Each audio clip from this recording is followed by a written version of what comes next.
നമ്മൾ കഷ്ടപ്പെടുന്നു എന്ന് പറയുമ്പോൾ, നമ്മൾ ഒറ്റപ്പെട്ടു എന്ന് പറയുമ്പോൾ, യേശു കർത്താവിനെ സ്വീകരിച്ച ഒരു പുതിയ വിശ്വാസി, പുതിയ നിയമത്തിലേക്ക് നമ്മൾ കടക്കുകയാണ്.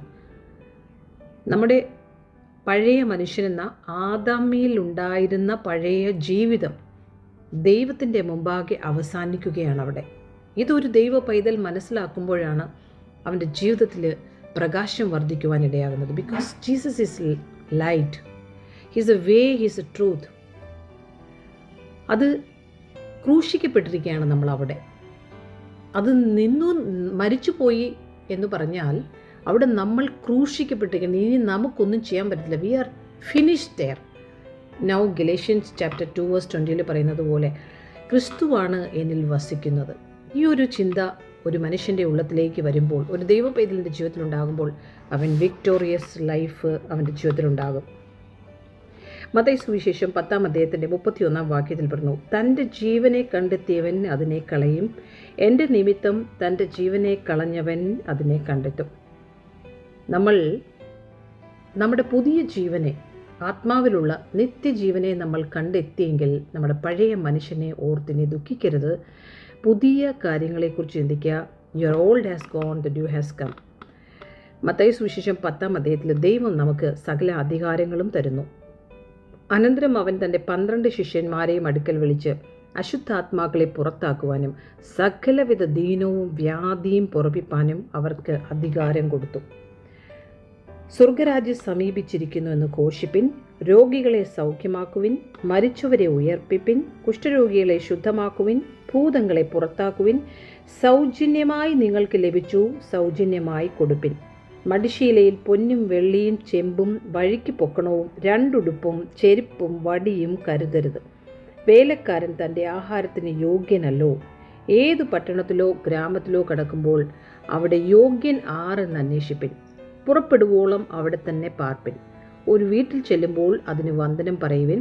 വീട്ടിന് യോഗ്യതയുള്ളവരുണ്ടെങ്കിൽ അവർക്ക് മേൽ ആ സമാധാനം വരും. യോഗ്യതയില്ല എന്ന് വരികിൽ സമാധാനം നിങ്ങളിലേക്ക് മടങ്ങിപ്പോരട്ടെ. വിശ്വാസ ജീവിതത്തിൽ കർത്താവ് നിങ്ങളെ എവിടെയെങ്കിലുമൊക്കെ അയച്ചിട്ടുണ്ടെങ്കിൽ, അവിടെയൊന്നും നിങ്ങളെ ആരും സ്വീകരിച്ചില്ലെങ്കിൽ നിങ്ങൾ ഭാരപ്പെടേണ്ട. ആ സമാധാനം നിങ്ങളിൽ തന്നെ ഉണ്ട്. ആരെങ്കിലും നിങ്ങളെ കൈക്കൊള്ളാതെയും നിങ്ങളുടെ വചനങ്ങളെ കേൾക്കാതെയും ഇരുന്നാൽ ആ വീടോ പട്ടണമോ വിട്ടുപോരുമ്പോൾ നിങ്ങളുടെ കാലിലെ പൊടി തട്ടിക്കളയുവിൻ.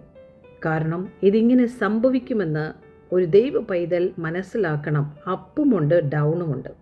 ദൈവം ഒരു സ്ഥലത്തേക്ക് നമ്മളെ അയക്കുമ്പോൾ ഓർത്തുകൊള്ളണം, എക്സലൻ്റ് മിനിസ്ട്രി ചെയ്ത് മടങ്ങി വരുന്ന ശബാഷ് എന്ന് പറയുവാനല്ല. ദൈവം നമ്മളെ അയക്കുമ്പോൾ അവിടെ പെർസിക്യൂഷനും ഉണ്ടാകും എന്ന് മറന്നു പോകരുത്. അവളുടെ വിൽഡർനെസ് ഉണ്ടാകുമെന്ന് മറന്നു പോകരുത്. നമ്മളെ പ്രതികൂലത്തിൻ്റെ സാഹചര്യങ്ങൾ നമ്മൾ കടന്നു വരുമ്പോൾ സ്റ്റില്ലാകുവാനല്ല ദൈവം നമ്മളോട് പറയുന്നത്. You be strong in holy spirit. Hallelujah. ഒരിക്കലും പറയരുത് ഞാൻ തളർന്നു പോയെന്ന്. ദൈവം നമ്മളെ എംപവർ ചെയ്യുവാൻ ആഗ്രഹിക്കുന്നു. വചനം വായിക്കണം.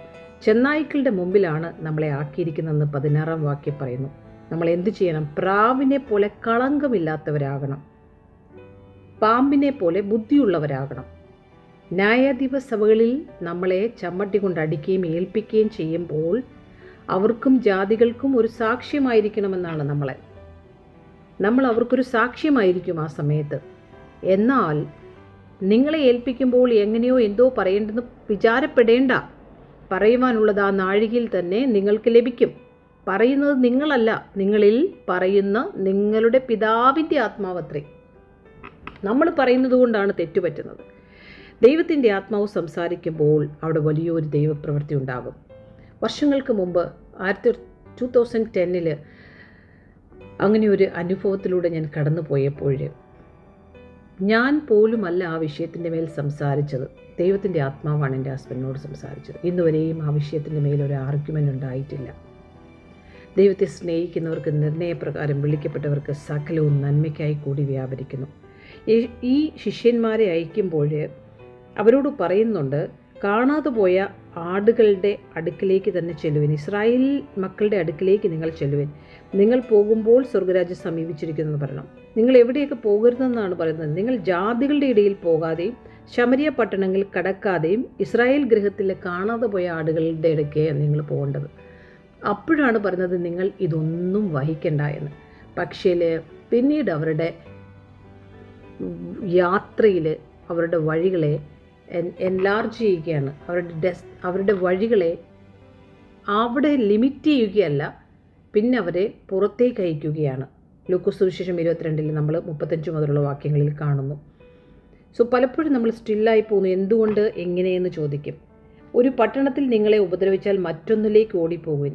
എൻ്റെ നാമനിമിത്തം എല്ലാവരും നിങ്ങളെ പയക്കും. അവസാനത്തോളം സഹിച്ചു നിൽക്കുന്നവൻ രക്ഷിക്കപ്പെടും. 28 വാക്യത്തിൽ പറയുന്നു, ദേഹിയെ കൊല്ലുവാൻ കഴിയാതെ ദേഹത്തെ കൊല്ലുന്നവനെ ഭയപ്പെടേണ്ട. ദേഹിയെയും ദേഹത്തെ നരകത്തിൽ നശിപ്പിക്കാൻ കഴിയുന്നവനെ ഭയപ്പെടുവിൻ. നമ്മൾ മറ്റുള്ളവരെ ഭയപ്പെടുമ്പോൾ ഒന്ന് നിങ്ങൾ ഓർക്കുക, മനുഷ്യന് നമ്മുടെ ആത്മാവിനെ കൊല്ലുവാൻ സാധിക്കുകയില്ല. രണ്ടിൻ്റെയും അധികാരമുള്ളവനെ നമ്മൾ ഭയപ്പെടുക. സോ നിങ്ങളുടെ തലയിലെ രോമം പോലും എണ്ണപ്പെട്ടിരിക്കുന്നു. ആകയാൽ ഭയപ്പെടേണ്ട. ഏറിയ കുരുവുകളെക്കാളും നിങ്ങൾ വിശേഷതയുള്ളവരല്ലോ. മനുഷ്യരുടെ മുമ്പിൽ എന്നെ ഏറ്റുപറയുന്ന ഏവനെയും സ്വർഗസ്ഥനായ എൻ്റെ പിതാവിൻ്റെ മുമ്പിൽ ഞാനും ഏറ്റുപറയും. നമ്മൾ സ്നാനപ്പെട്ടിട്ട് ആരും അറിയാതെ മിണ്ടാതിരിക്കുന്നുവെങ്കിൽ കർത്താവും നിങ്ങളെ ഏറ്റുപറയുവാൻ മടിക്കും. ഞാൻ ഭൂമിയിൽ സമാധാനം വരുത്തുവാൻ വന്നു എന്ന് നിരൂപിക്കരുത്.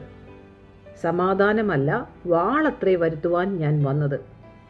മനുഷ്യനെ തൻ്റെ അപ്പനോടും മക്കളെ അമ്മയോടും മരുമക്കളെ അമ്മായിയമ്മയോടും ഭേദിപ്പാൻ അത്രയും ഞാൻ വന്നത്. മനുഷ്യൻ്റെ വീട്ടുകാർ തന്നെ അവൻ്റെ ശത്രുക്കളാകും. എന്നേക്കാൾ അധികം അപ്പനെയോ അമ്മയോ പ്രിയപ്പെടുന്നവൻ എനിക്ക് യോഗ്യനല്ല. എന്നേക്കാൾ അധികം മകനെയോ മകളെയോ പ്രിയപ്പെടുന്നവൻ എനിക്ക് യോഗ്യനല്ല. തൻ്റെ ക്രൂശ് എടുത്തെന്നെ അനുഗമിക്കാത്തവനും എനിക്ക് യോഗ്യനല്ല. തൻ്റെ ജീവനെ കണ്ടെത്തിയവൻ അതിനെ കളയും.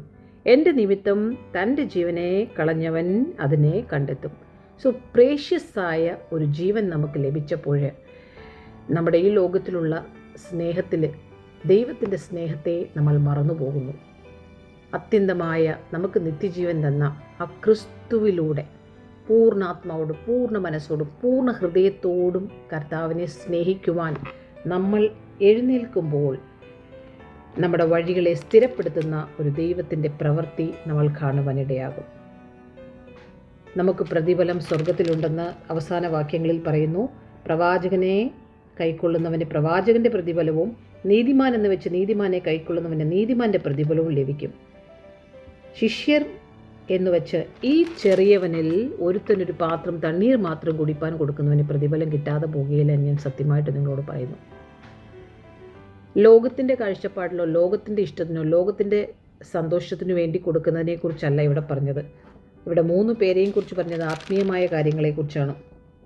ദൈവത്തിൻ്റെ പ്രവാചകൻ, യഥാർത്ഥമായി ദൈവത്തിൻ്റെ വചനം പ്രഘോഷിക്കുന്നവൻ, നീതിമാനായവൻ, ദൈവത്തിൻ്റെ ഇഷ്ടം അറിഞ്ഞ് പ്രവർത്തിക്കുന്നവർക്ക് നമ്മൾ കൊടുക്കണം, തീർച്ചയായും കൊടുക്കണം. Never give up. God has A great plan about you. നിങ്ങളുടെ ഹൃദയത്തോട് പരിശുദ്ധാത്മാവ് വ്യക്തിപരമായി ഇടപെടട്ടെ എന്ന് പ്രാർത്ഥിക്കുന്നു. ദിവസങ്ങളിൽ നമ്മൾ പാമ്പിനെ പോലെ വിവേകിയും പ്രാവുകളെ പോലെ നിഷ്കളങ്കരും ആയിരിക്കുവിൻ. നമ്മളെ തന്നെ സൂക്ഷിക്കുവിൻ. കളങ്കമില്ലാത്തവരായിരിക്കുവിൻ. B still. കർത്താവ് നമ്മളിലൂടെ പ്രവർത്തിക്കുവാൻ നമ്മളെ തന്നെ വിട്ടുകൊടുക്കുക. ഗലാത്യലേഖനം 2:20 പറയുന്നു, പഴയ ജീവിതം ഇനി ഞാൻ ജീവിക്കുന്നില്ല, കാരണം ക്രിസ്തു എന്നിൽ ജീവിക്കുന്നു.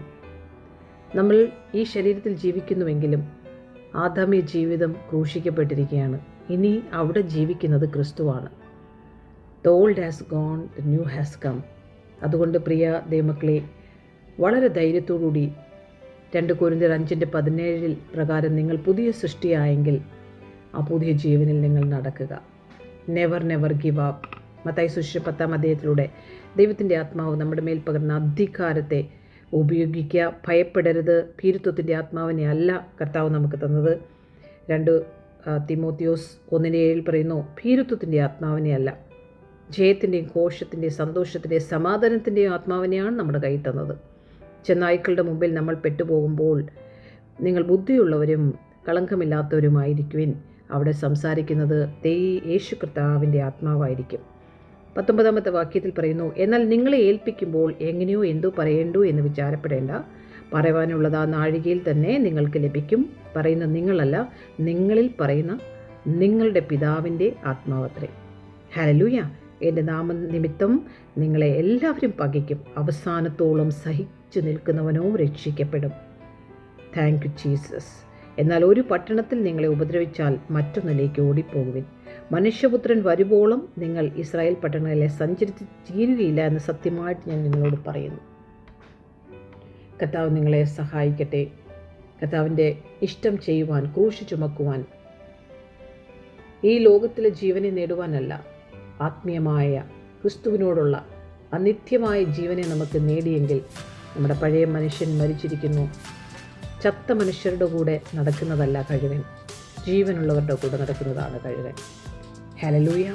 എല്ലാവരോടും സുവിശേഷം അറിയിക്കണം, എല്ലാം നമ്മൾ ചെയ്യണം. പക്ഷേ അൾട്ടിമേറ്റ്ലി നമ്മൾ ദൈവവുമായിട്ടായിരിക്കണം നമ്മുടെ സഹവാസം. ഏറ്റവും കൂടുതൽ നമ്മൾ ആശ്രയിക്കേണ്ടത് ദൈവത്തിലാണ്, മനുഷ്യരിൽ ആശ്രയിക്കരുത്. God has a great plan about you. You are chosen. God bless you.